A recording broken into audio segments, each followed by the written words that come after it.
अस्सलाम वालेकुम व आदाब। क्या हाल है? आप सब ठीक हैं? अल्हम्दुलिल्लाह, आप सब की दुआओं से मैं भी ठीक हूँ।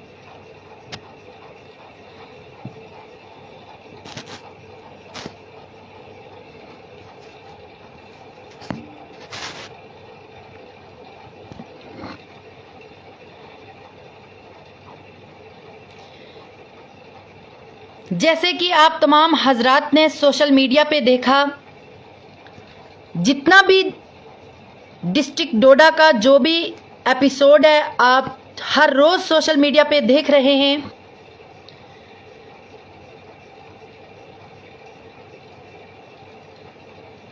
आप सब तमाम खबरें सोशल मीडिया पे देख रही हैं और हर रोज़ नई नई खबरें सामने आती हैं,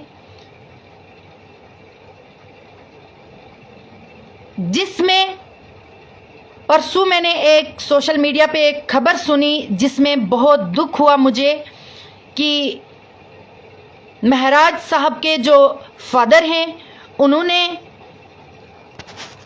फ़ोन किया हुआ था एक बंदे को।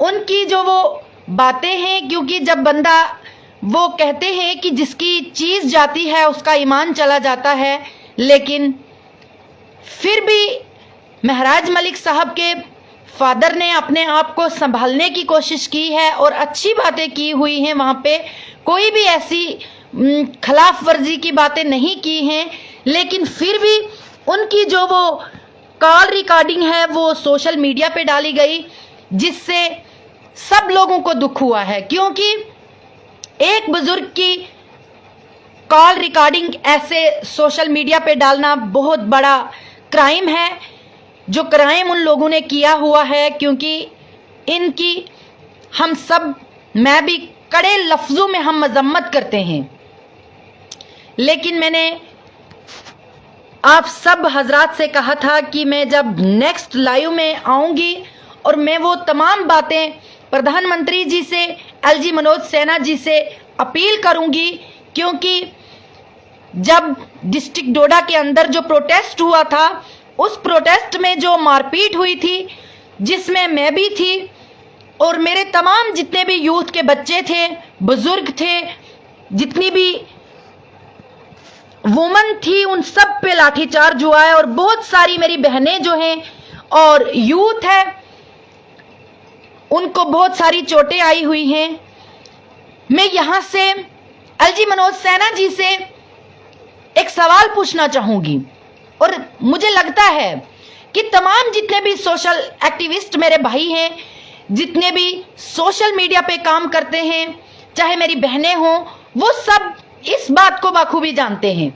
क्योंकि मैंने और महराज मलिक साहब ने 4 साल डिस्ट्रिक्ट के अंदर काम किया हुआ है, वो एडमिनिस्ट्रेशन भी अच्छी तरह जानती है, जिसके अंदर मैं आप सब हजरात को यह कहना चाहूंगी कि जिस तरह आज एक तबके को लेकर टारगेट किया जा रहा है, जिसमें हमारे महराज साहब पे प्यासे लगाया, मुझ पे 3 FIR एक दिन में लगाई, मेरे भाइयों पे, मेरी बहनों पे, कुछ ठाठरी की बहनें हैं उन पे एक दिन में 3 FIR लगाई गई हैं। मेरे जितने भी बच्चे हैं उनमें कुछ स्कूल के बच्चे भी हैं जिन पे FIR लगाई गई है। मैं यहां से एलजी मनोज सिन्हा जी से ये सवाल पूछना चाहूंगी कि जब महराज मलिक साहब DDC मेंबर थे और मैं BDC चेयरपर्सन थी, हमने एडमिनिस्ट्रेशन के साथ काम किया, उसमें विशेषपाल महाजन सर जी डिप्टी कमिश्नर थे, उसके बाद विकास शर्मा साहब जो डिप्टी कमिश्नर थे, उसके बाद डॉक्टर सागर साहब जो डिप्टी कमिश्नर साहब थे, उसके साथ एडिशनल भर्थी सर थे, एडिशनल DC जो है वो प्रॉन सिंह सर थे, जिसमें ACD फुलेल सिंह सर भी थे। और मैं ये सवाल एलजी मनोज सिन्हा जी से पूछना चाहूंगी कि डिस्ट्रिक्ट डोडा के अंदर अगर महराज साहब या मैं, हम काम करते थे, लेकिन जो डिप्टी कमिश्नर सर थे वो भी हिंदू बरादरी से थे, जिनके नाम मैंने अभी बताए, लेकिन क्यों उन्होंने किसी तबके को लेके FIR नहीं की?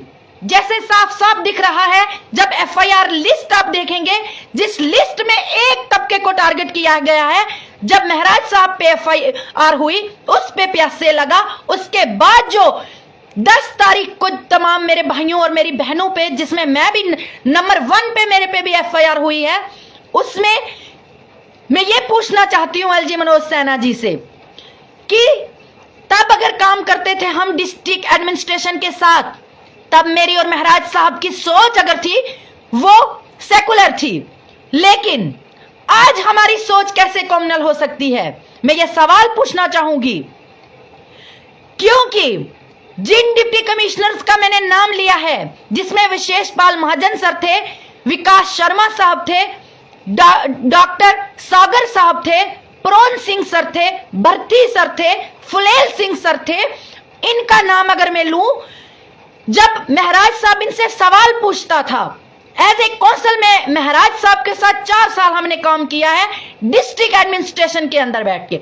वहां जब कौंसल में डिस्कशन होती थी, वहां पे बातचीत होती थी, महराज साहब गुस्सा तब भी करते थे। और ये नहीं है कि उसकी फितरत में है गुस्सा, ऐसा नहीं है, क्योंकि जो सोशल मीडिया पे देखते हैं उन्होंने महराज मलिक साहब को दूर से देखा है, लेकिन हमने महराज साहब को आमने सामने फेस टू फेस बात करते देखा है। महराज साहब अपने गरीब की दर्द लेके जब ऑफिस के अंदर दाखिल होता था, लेकिन वहां पे अगर डिप्टी कमिश्नर की गलती होती थी, एसीडी सर की गलती होती थी, या निचली सतह के ऑफिसर की गलती होती थी, तो वो गुस्सा हो जाते थे, मैं भी गुस्सा हो जाती थी, अदर्स जितने डीडीसी बीडीसी हैं वो भी गुस्सा हो जाते थे। लेकिन वहां पे मतलब इतना हम खुशी का माहौल देखते थे, क्योंकि वहां पे जितने भी डिप्टी कमिश्नरों का मैंने नाम लिया है वो पर्सनली उन बातों को नहीं लेते थे, ना ही उन्होंने कभी महराज साहब की जो बातें थी या हमारी बातें थी, उन्होंने कभी ये नहीं सोचा कि हम जात अपनी पे ये बात लें। मैं आप सब समझ चुके होंगे कि मैं कहना क्या चाहती हूं। जो आज हमारे डिस्ट्रिक्ट डोडा के अंदर जो माहौल खराब हो रहा है, जो बच्चे सड़कों पे उतरे हैं, इसकी जो वजह है, इसकी तह तक जाने की जरूरत है। वो मैं एलजी मनोज सिन्हा जी से गुजारिश करना चाहूंगी कि जो आज डिस्ट्रिक्ट डोडा के अंदर जो हालात खराब हो रहे हैं, बच्चे सड़कों पे आ गए हैं, क्यों महराज साहब जब डीडीसी थे 4 साल उन्होंने एडमिनिस्ट्रेशन के साथ काम किया, अगर उस दौरान के जो डिप्टी कमिश्नर थे, क्यों उन्होंने ऐसा मौका नहीं दिया कि उन्होंने क्यों किसी की जात पे सवाल नहीं खड़ा किया, क्यों उन्होंने नाम को देख के कभी काम नहीं किया, उन्होंने हिंदू मुस्लिम सिख ईसाई सबको इक्वल रखा, सबका बराबर से काम किया। लेकिन आज जो हमारे डिस्ट्रिक्ट डोडा के अंदर जो ये तबाही की तरफ, जो ये एक हंगामे की रुख का जो एडमिनिस्ट्रेशन ने ये शक्ल दी है ना, ये सवाल मैं यहां से और अपील भी करना चाहूंगी एलजी मनोज सिन्हा जी से कि एक जुडिशियल इंक्वायरी की टीम बनाई जाए, जो ये टीम चेक करे, क्योंकि एडमिनिस्ट्रेशन की तरफ से या पुलिस की तरफ से एफआईआर लगती है, हम पे महराज साहब पे पीएसए लगता है, और कहा यह जाता है कि यहाँ की जो आवाम है वो कानून को नहीं मानती। लेकिन मैं उनसे कहना चाहूंगी कि एफआईआर के अंदर जो भी आपने लिखा है, क्या ये सचमुच में ग्राउंड लेवल पे हुआ था? क्या सचमुच में मेरे यूथ ने आप पे इतना कुछ किया है जो आपने लिखा हुआ है? क्या सचमुच में जो आपने पीएसए महराज मलिक साहब पे लगाया है, क्या सच में उसने क्राइम किया है? मैं कहना चाहूंगी कि महराज मलिक साहब अदालत में उनकी फाइल पेश हो गई है, इंशाअल्लाह रहमान उनको जल्द से जल्द वो रिहा हो जाएंगे। और हम आइन पे भरोसा करते हैं, अपने हिंदुस्तान में हम आजाद मुल्क में रहते हैं। मैं यहां से पुलिस को भी कहना चाहती हूं कि आपने हमारे साथ जो भी किया वो आपको भी पता है, और लोग भी इस बारे में अच्छी तरह जानते हैं। खास करके जो सोशल एक्टिविस्ट मेरे भाई हैं, जितने भी हैं डिस्ट्रिक्ट डोडा में, वो सब जानते हैं। अगर कोई सोशल एक्टिविस्ट अब अपनी मजबूरियों को लेके चुप्पी साधे हुए हैं, उनसे मैं नहीं कहना चाहूंगी, लेकिन अदरवाइज बहुत सारे सोशल एक्टिविस्ट मेरे भाइयों को पता है कि मेरी यूथ के साथ क्या हुआ, वहां पे जितनी लेडीज प्रोटेस्ट ज्वाइन किया हुआ था उनके साथ क्या हुआ। जब हमने कहरा क्रॉस किया, कहरा में जो भी हुआ कहरा की पब्लिक जानती है। उसके बाद जब हम नदी के अंदर हम पहुंचे, वहां पे मेरे भाइयों को मारा गया और इस बेदर्दी से मारा गया कि अगर उस वक्त मेरी यूथ को हॉस्पिटल के अंदर ले जाते, सब एडमिट होने थे, क्योंकि ऐसी हालात पुलिस वालों ने बनाई थी वहां पे। और मुझे एक रिप्रेजेंटेटिव को भी उन्होंने नहीं बख्शा। यहां से एक पुलिस वाले ने पकड़ा मुझे और इतने जोर से डंडे से मारा। और मैं यहां से कहना चाहूंगी कि बेटी बचाओ बेटी पढ़ाओ का नारा जो है वो भी इन्होंने कदमों में रोंद दिया जब एक बेटी पे उन्होंने हाथ उठाया। उसके बाद जब शिवा पुल पे जो हुआ है वो तो सोशल मीडिया पे सारा कुछ जाहिर है। और जो हालात वहां पे हमारी यूथ की बनाई, जो लेडीज जितनी वहां पे थी उनके साथ जो जो किया, अल्लाह तबारिक व तआला इनसे हिसाब लेगा। क्योंकि ये कानून के अगर रखवाले हैं, कानून की आड़ में जो ये आज कर रहे हैं, इंशाल्लाह इनका बदला इन्हीं को जरूर मिलेगा। मैं अपने भाइयों से कहना चाहूंगी, तमाम जितने भी मेरे भाई फेसबुक पे मुझे देख रहे हैं, मैं उनसे कहना चाहूंगी कि महराज मलिक साहब के जितने भी फैन हैं, जितने भी उनको चाहने वाले हैं, उनको कानून को अपने हाथ में नहीं लेना।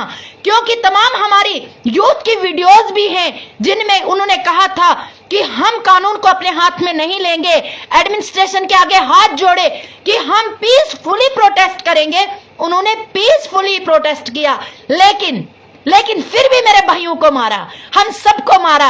हम ये कहना चाहते हैं कि पुलिस वालों ने तो हमें मारा, लेकिन इसके पीछे कौन है वो आप सब जानते हैं। मरवाया किसने, मरवाया किसने, वो पर्दे के पीछे छुपे हुए हैं। क्योंकि जब वो डरते हैं ना, पब्लिक के जज्बात के को तोड़ना चाहते हैं, इनके हौसलों को पस्त करना चाहते हैं, वो फिर पुलिस को आगे करते हैं। क्योंकि खुद वो सामने नहीं आए, लेकिन उन्होंने पुलिस को ढाल बनाया और पुलिस वालों ने हमें मारा। लेकिन मैं यहां से कहना चाहूंगी कि आपका ज्यादा देर झूठ चलने वाला नहीं है, इंशाल्लाह सच सामने आएगा। क्योंकि अगर हमने कानून को अपने हाथ में लिया, हमने अगर क्राइम किया, सचमुच में हमें जेल होनी चाहिए, मेरी यूथ को जेल होनी चाहिए। लेकिन जो आपने हमारे साथ किया, मेरी यूथ के साथ किया, बुजुर्गों के साथ आपने जो लाठीचार्ज की, उसका गुनाह आपके सर लगता है। और इंशाल्लाह अदालत ये मनवाएगी आप लोगों को। क्योंकि अगर अदालत गरीब के लिए है, अमीर के लिए भी वही है। और इंशाल्लाह वहां पे अल्लाह का जो तराजू है ना, वहां भी इंसाफ तुलता है, वहां आपको पकड़ होगी। क्योंकि अगर आज आपकी चलती है ना, आप गरीब लोगों को सताते हैं, अल्लाह आपको सताएगा। मैं यहां से अपनी पब्लिक को कहना चाहती हूं कि इंशाल्लाह एक समय ऐसा आएगा कि हर तरफ सच्चाई होगी, हर तरफ ईमानदारी होगी। लेकिन मैं यहां से प्रधानमंत्री जी से, एलजी मनोज सिन्हा जी से यह कहना चाहूंगी कि जो ये डिस्ट्रिक्ट डोडा के अंदर पुरअमन आवाम थी, आखिर इसके को जो जज्बा है, इसका जो गुस्सा है, इसकी वजह जानने की कोशिश कीजिए। इसकी सबसे बड़ी वजह जो है, एक बंदे को खुश करने के लिए, वो आप समझ गए हैं कि एक बंदे को खुश करने के लिए 1 लाख आवाम का जज्बा तोड़ा है। और किसने तोड़ा है ये आप भी जानते हैं। 1 लाख आवाम का दिल तोड़ा है एक बंदे को खुश करने के लिए। और मैं ये एलजी मनोज सिन्हा से भी ये सवाल पूछना चाहूंगी कि ये कैसा कानून है कि एक बंदे को खुश करने के लिए हजारों माओं के बच्चों को मारा, हजारों माओं की बेटियों को मारा आपके कानून ने, आपके कानून के रखवालों ने इंजर्ड कर दिया, हॉस्पिटल एडमिट हो गए, ऊपर से उन पे एफआईआर लगाई गई, उसके बाद उनको जेल भेजा गया। वाह, हमारे हिंदुस्तान का ये कानून मैंने फर्स्ट टाइम देखा है। क्योंकि महाराज साहब पहले डीडीसी रहे, 4 साल काम किया, उसके बाद वो अल्लाह के फजल से एमएलए बन गए, आने वाले समय में वो सीएम होंगे इंशाल्लाह। लेकिन जो ये कानून लागू किया, ये बड़े सोचने की बात है कि आखिर हमारे डिस्ट्रिक्ट डोडा में ये हो क्या रहा है। मैं एलजी साहब से ये गुजारिश करना चाहूंगी कि एक टीम बनाइए और जो चेक करे, जो इंक्वायरी करे कि आखिर 1 लाख आवाम झूठ बोल रही है या फिर दूसरी तरफ एडमिनिस्ट्रेशन झूठ बोल रही है, क्योंकि इसकी तह तक जाने की जरूरत है। क्योंकि जो सवाल अगर हम किसी एडमिनिस्ट्रेशन से पूछते हैं, चाहे उसमें डीसी आए, चाहे उसमें एसीडी आए, एडिशनल डीसी आए, जो भी डिपार्टमेंट का बंदा आए, अगर हम सवाल उनसे पूछते हैं तो वो सवाल कोई मुल्क से सवाल नहीं है, वो हिंदुस्तान से सवाल नहीं है, वो एडमिनिस्ट्रेशन से सवाल है। और एडमिनिस्ट्रेशन अगर यह भी जानती है कि ठीक है, एडमिनिस्ट्रेशन जो डीसी लगे, एडिशनल डीसी लगे, एसीडी लगे, जो भी लगे, बीडीओ लगे, अगर उन्हें पता है कि वो भी आवाम की खिदमत करते हैं और जो एमएलए है वो भी आवाम की खिदमत करने के लिए है, तो फिर डिप्टी कमिश्नर या फिर जो पूरा जितना भी इनका अमला है वो एमएलए के साथ तालमेल में क्यों नहीं थे करने के लिए? उन्होंने ऐसा कदम क्यों उठाया? हमारे एमएलए को पैसे क्यों लगाया? आखिर कौन सी ऐसी मजबूरी हमारी एडमिनिस्ट्रेशन की रही होगी कि एक बंदे को खुश करने के लिए हजारों माओं के बच्चों को मारा उन्होंने? और आज भी जिन बच्चों ने स्कूल जाना था, किसी की बाजू टूटी है, किसी की टांग टूटी है, और कानून इतना अच्छा है कि वो डरते हैं हॉस्पिटल में जाने से, क्योंकि अब हमें तो किसी ने ले लिया हॉस्पिटल उस वक्त, वो भी कोई माँ के लाल होंगे जिन्होंने, वो तो समझते थे कि ये मुर्दा है, लेकिन अल्लाह के फजल से मेरी सांसें चल रही थी। और पुलिस वालों से पानी मांगा था वहां पे शिवा पुल पे। एक अच्छी बात मैं आपको ये सुनाना चाहूंगी, और मेरी बहनें सोशल मीडिया पे मुझे सुन रही होगी, मैं उनको भी कहना चाहती हूं कि एक बहुत अच्छी बात मैं इस वक्त आपको कहना चाहूंगी कि जब पुलिस वालों ने हम पे लाठी चार्ज की, जिसमें मेरी बहनें कुछ थी मेरे साथ, जो महराज साहब की पार्टी से भी बिलोंग नहीं करती थी, जब उन्होंने हम पे लाठी चार्ज किया और उन्होंने हमें मारा, तब हमारी हालात बिगड़ गई थी। मतलब हम होश खो बैठे थे वहां पे, क्योंकि उनके पास अपनी सेफ्टी के लिए गाड़ियां थी, हेलमेट था, सारा कुछ था, लेकिन हमारे पास कुछ नहीं था। हमने कुछ भी नहीं किया है, वो अल्लाह की जात जानती है या फिर पुलिस एडमिनिस्ट्रेशन जानती है, हमने वहां पे कुछ नहीं किया। और जब तमाम बहनों को इन्होंने मारा, किसी एक भाई ने कहा था कि सर, किसी पुलिस वाले को कि सर थोड़ा सा पानी दे दीजिए ताकि हम इन बहनों के मुंह पे डाले, हो सके इनको होश आए। वहां पे पुलिस वालों का यह कहना था, गिन आती है ऐसे वर्ड कहने से, उन्होंने कहा इनके मुंह पे पेशाब डालो, इनको होश आएगी। ये हमारे डिस्ट्रिक्ट डोडा में यह कानून लागू हुआ है। मैं तमाम अपने जितने मेरे भाई हैं सोशल मीडिया पे हमें देख रहे हैं, मैं सबसे ये गुजारिश करना चाहूंगी, अल्लाह ताला से दुआ कीजिए, महराज साहब की फाइल जो है वो अदालत में पहुंच गई है, ये इतना जुल्म नहीं रहेगा। अल्लाह की जात पे भरोसा कीजिए, इंशाल्लाह महराज साहब बाहर आएंगे।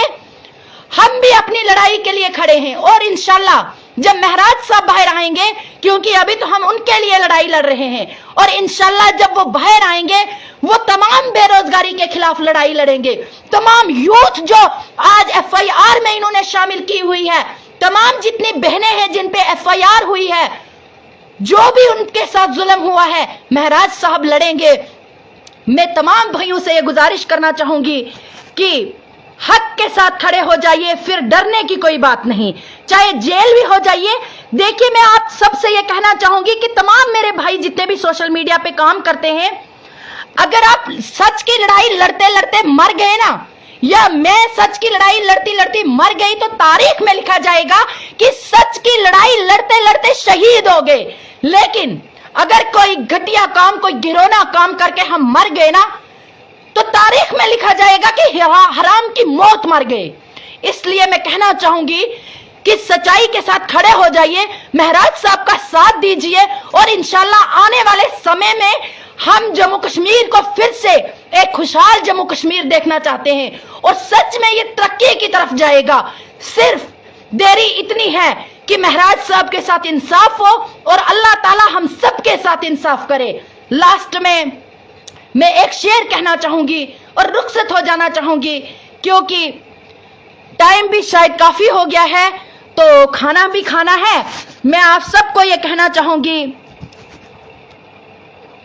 बदल जाओ वक्त के साथ या फिर वक्त बदलना सीखो। बदल जाओ वक्त के साथ या फिर वक्त बदलना सीखो।